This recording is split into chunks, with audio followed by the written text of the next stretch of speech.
Ghana ye me ani nye de ye nso ye wo ne ye value ye man se be ya ye man no ebetumi etumpo including enuane die na mbe se odwan ne Facebook Nhyira 104.5 na ye behwe eye ye nuane die mu as part of our culture.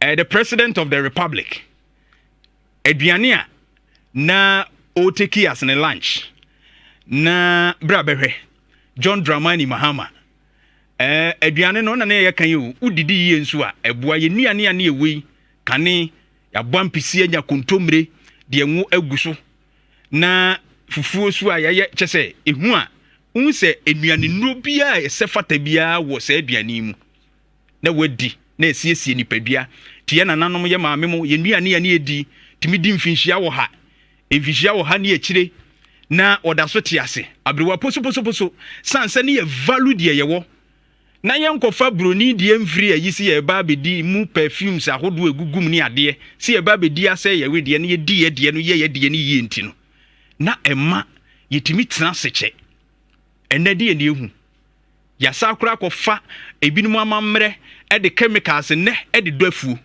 etu ubehu tomatoes aye ko nso bepa mu no na emu basa chese ene yenya enti bra Facebook Nhyira 104.5 na behwe His Excellency John Dramani Mahama ne lunch a o take we ye local ahoden wom so hu na yentie na sema no ka faduane no kakra.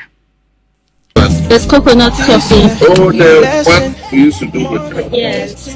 That plantain. Follow you they go. Nhyira FM. There's coconut coffee. Oh, what Nhyira FM. Yes. That plantain. Follow you they go. This year. All the things we used to eat with it. Enti join ye Nhyira 104.5 na behwe yem value ye aduane ye nuane a yedi wa ha yem value sanse ahoden wom join ye na hwe se de ho nsem tite. Coconut coffee. Oh, what we used to do with it. Yes. That plantain. Nhyira FM. All the things we used to eat with it. Every day. Every different one.